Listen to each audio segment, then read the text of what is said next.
Good morning. Would you like to come inside and see my new studio? Let's go.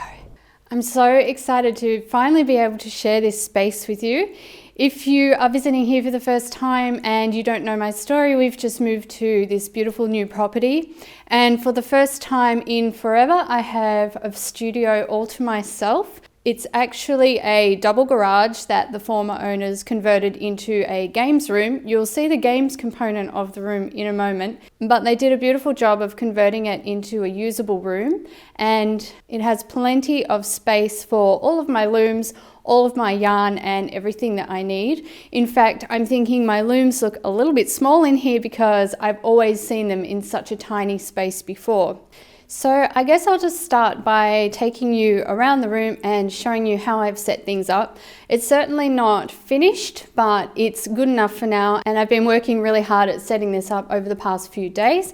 Considering the online weaving school is how our family now makes our income, I need to get back to work, so it was kind of a priority for me to get this all set up and ready to use as a functional space. As you come into the room, I have my bookshelves right here. This is kind of a highlight for me because formerly when I had my really tiny studio space when I was sharing it, it was part of a lounge room in our last home.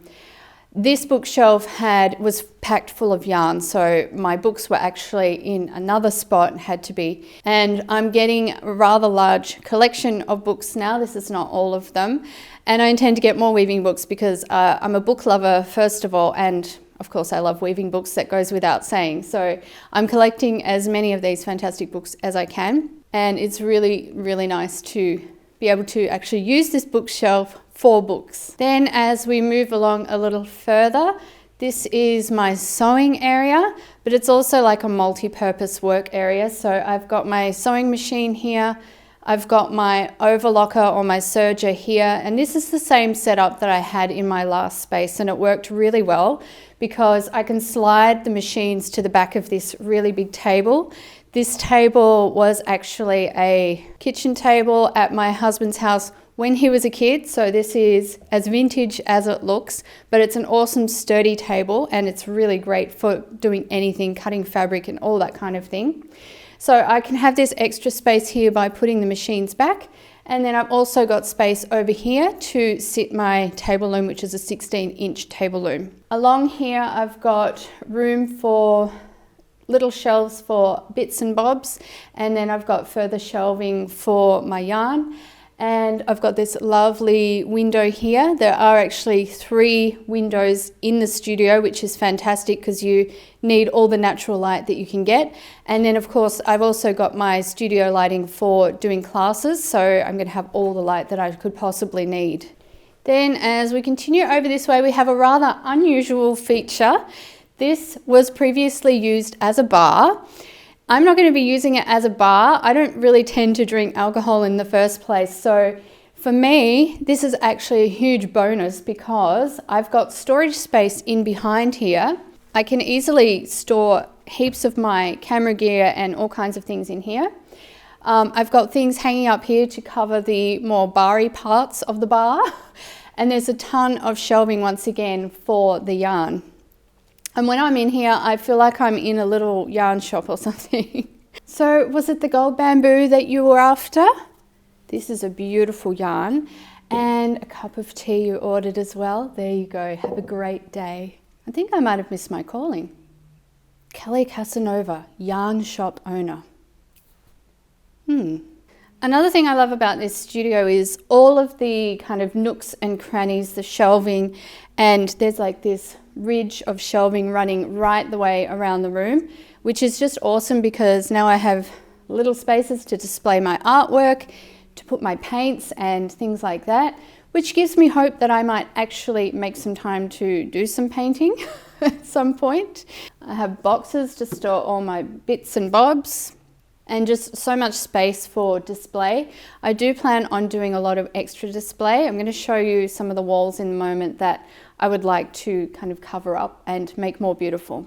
My rigid heddle loom is sitting here at the moment. I haven't decided on a final place for it, and I don't think that I really need to because I think when I'm filming classes with this loom, I'm probably going to move over next to the big windows, which is, you know, the beauty of the rigid heddle loom on a stand where you just pick it up and move it where you need it to go. But for now it's here, and I think it looks really pretty there. Puts a little bit of my yarn along here just for a bit of added colour. I had to bring One-Eyed Ted with me. To be honest, he's seen better days, but he's sort of the first teddy bear that I ever made. I made him from a kit. And yes, he's missing an eye and he needs his feet repaired, but I just had to bring him with me because he's so cute and I like the way he looks sitting up on the yarn there. You can probably start to see what I mean about my looms looking kind of small. This is my Louet David. It's always looked really big to me in the other space that I had it, but that was because I was so crammed for space that I barely had enough room at the front and the back to actually warp the loom. It was always a bit of a challenge, and now it's just swimming in all of this space. I'm not going to have any problems hopping up, walking around the loom, doing all the things that I need to do, having that length, especially in front of the loom because I warp from back to front. So having all of this beautiful space here is just wonderful, such a blessing. And I can't wait to get warped up on this loom. And you know, all of this space, it kind of makes me think sometimes that there is definitely room for more looms in here. So over in the corner here, I've got some more storage kind of stuff. So I've got my husband's reed stand that he made for me. I'll leave a link to that down below because we have a video on how to make that with all the instructions.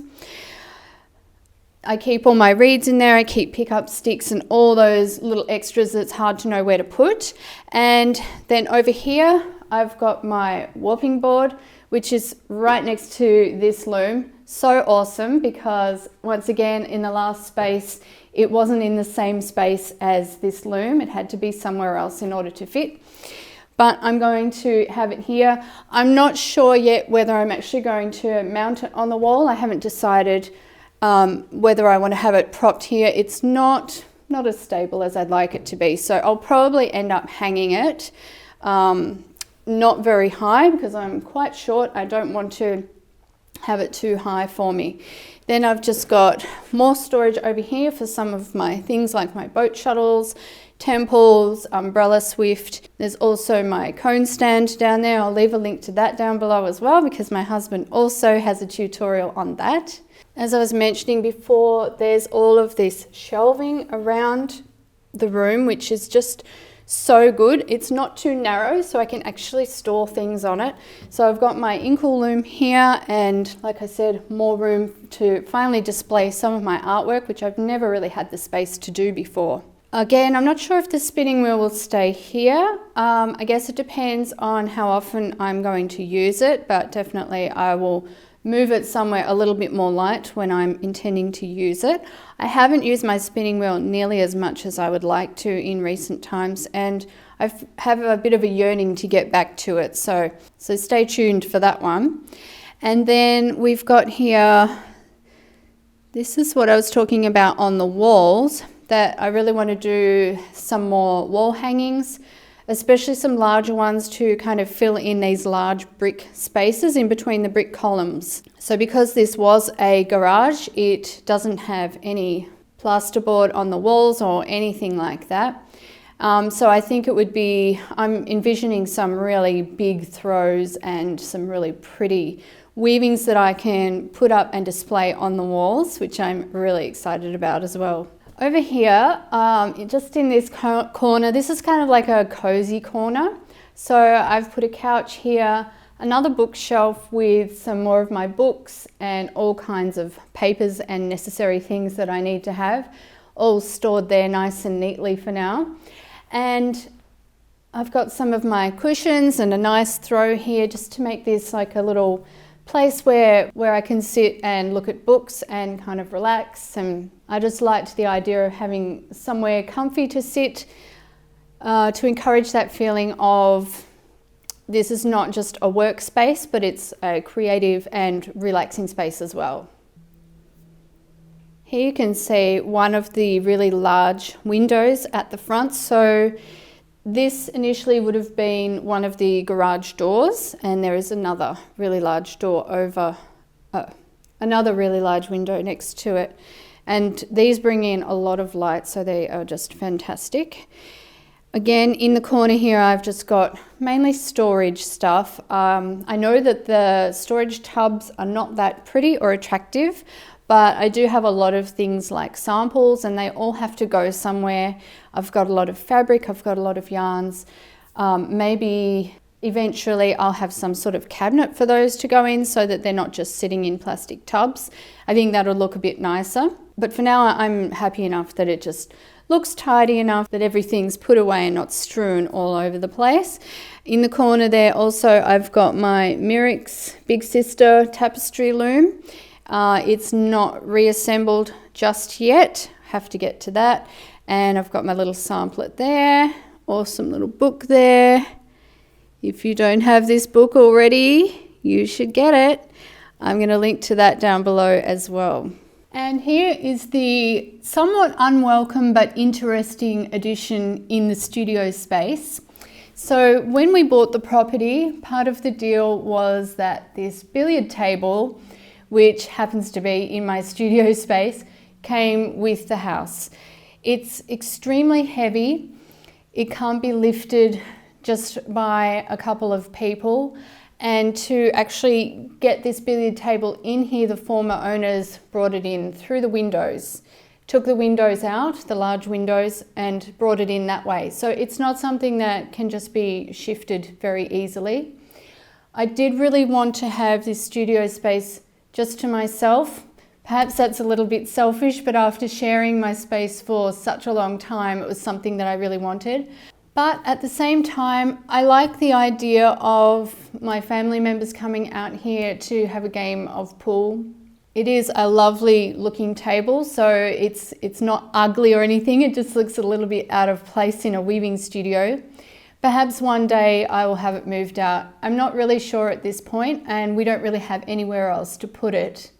So it would be a shame to have to move it. And I guess it's an extra way for me to be able to share this really nice space with my family, because although I really want my own space, I am used to having people around all the time and working alongside them. And so it might be a little bit strange if I'm just out here all the time by myself. So for now, the billiard table stays. So that's about it from me today. Thanks so much for joining me on this tour. It's difficult to show a very large room because you can't just really show it all in one piece, particularly when there's a billiard table almost in the middle of it. Thankfully, I have so much space around the billiard table that it's not going to be an issue. But I hope you've enjoyed all the little snippets that you've seen today and a little bit of our beautiful garden as well. I can't wait to get to work in this space. I have 2 classes in quick succession that need to be made that are much demanded. I know many of you are waiting for. The first class is going to be a pick-up stick class on the rigid heddle, and the next one is a much requested Krokbragd on my floor loom. If you enjoyed this video, please let me know in the comments. I especially want to know if you like this style of video. Because we are sort of embarking on a new life at this new property, we're going to be doing a lot of homesteading kind of activities, and we would love to share those with you as well. I'd love to know your thoughts about this, but right now I've got bread in the oven and I think it's going to be just about ready. So until next time, happy weaving!